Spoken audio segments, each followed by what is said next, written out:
Hello, ladies and gentlemen, my name is Ty, and unfortunately I'm a bit sick, but as usual we have a lot of news surrounding Dying Light the Beast to dive into. This time around, we have a ton of new gameplay to break down coming from Gamescom, which recently came to an end, revealing a couple very cool things like a sewer section, and a lot more beyond that, so let's talk about it. Techland provided a good chunk of gameplay showcasing the Gamescom demo to channels in the space like IGN, so if you see a watermark in the corner, well, that's why. Now, if you're understandably worried about story spoilers, don't be afraid, as the only cutscene I'm showing is the introduction of this group of survivors, and that's it. For which we convinced them to let us into their safe space. The child in the back is holding a little globby stuffed animal, which recently just got a bundle in the second game, so good timing. But everything about this I like a lot, especially the moment the father sees Kyle looking at his kid and walks in front of him, protecting him, not sure if Kyle's trustworthy. At this point in the story, you haven't gained the trust of the survivors within Castor Woods yet, you're not fully there. When this was still a DLC for Dying Light 2, I believe you had a full-on reputation system like you had for the first game's DLC. I don't think that's the case here, but they will keep the general idea that you're trying to build a team of survivors to rebel against the Baron. So, as I mentioned before, there will be dialogue options, but there won't be a choices and consequences system, so don't think your dialogue options could lead to a character dying is what I'm saying. But they are there to add a little bit more context and replayability.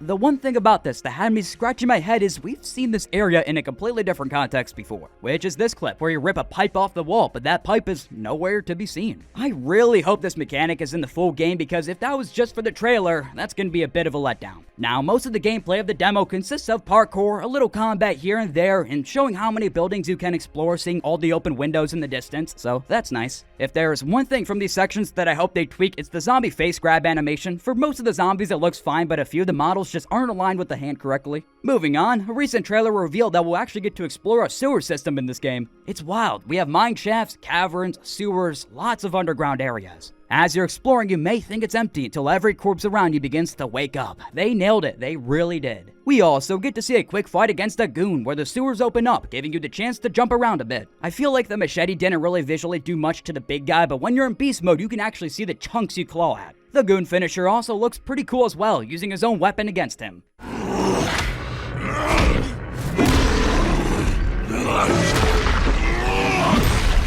We also have a few clips exploring outside of town, more specifically in front of a Nate's Market. There is a dark zone on the map that is a Nate's Market, but it's in Old Town. However, looking at the compass, this could be one too. It is nice to finally see a little bit more human combat as well. These guys are very much not common in the open world. One of the big criticisms of Dying Light 2 is they focus too much on the humans, so maybe this is a reaction to that. Might be why we see rarely any human combat outside of story missions. I don't really know. I do gotta say though, the destruction on that explosion looks great. It's not on Battlefield levels, of course, but for a Dying Light game, it's pretty good. Alright, so next I think we see the first time anyone from my knowledge has used beast mode against a human. Didn't see any finishers or anything like that, but I'm not sure if this was intentional, but the last man standing begins to run away, only to turn around last second and get torn to pieces. But right before he goes out, he yells, "What's happening to him?" One thing I've noticed, like human enemies, is there aren't a ton of virals casually in the open world either. Like, besides Night, I don't think you'll ever get to a point where you're completely swarmed and overwhelmed like we've seen in the past games, but I would love to be proven wrong. I do notice a little shadow flickering here and there during this Demolisher boss fight, but nothing game-breaking. If you fought one of these big guys in any other Dying Light game, then you know exactly what to expect. But something new we do learn here is there are actually polearms in this game. Until now, we weren't really too sure. So, there you go. The more weapon variety, the better, at least in my mind. Next, we get to see a shotgun in action as you're swarmed by virals and bombers that keep continuously spawning in. This goes on for a while. At one point, Kyle's kicking them around, and because it's quicker than reloading, pulls out the flamethrower and lights them up. It is worth noting how quick your fuel gauge lowers, but I do like that you have to use the flamethrower sparingly. You can't just rely on it all the time. One helpful detail is when you're in beast mode, certain objects in the environment will be highlighted. Things like boulders you could chuck at enemies or explosive canisters like this. But I know for at least the boulders you need the heavy lift skill to pick those up, so keep that in mind. Let's jump the gun a bit and talk about the Knights. Not sure if it's 100% true, but I did hear that the zombies do watch the sunset like the original game. Also, this sound effect when you're spotted is actually pretty terrifying.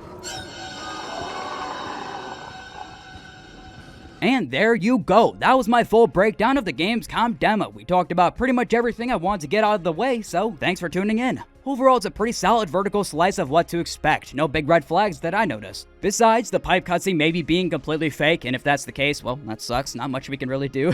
But one thing I don't want to do is end it on a down note, so we're gonna end off with a bang. One big detail I didn't initially notice that I'm very happy to say is making a return, and you probably will be happy too, is weapon degradation. Back when I first talked about the preview event, I didn't notice anything besides the blood on a weapon, and that's for the most part still the case with blunt weapons, but for knives and machetes, you can see the edges chipped off. It looks great. Alright, we've seen a lot of this game at this point, so let me know down below, what do you think? Are you pre-ordering? Are there things still throwing you off? And if so, what? Talk about it all in the comments, as that's it from me for today. If you enjoyed the content, then help support the channel by subscribing, liking, sharing the video if you want, and of course, stop by next time folks. Adios.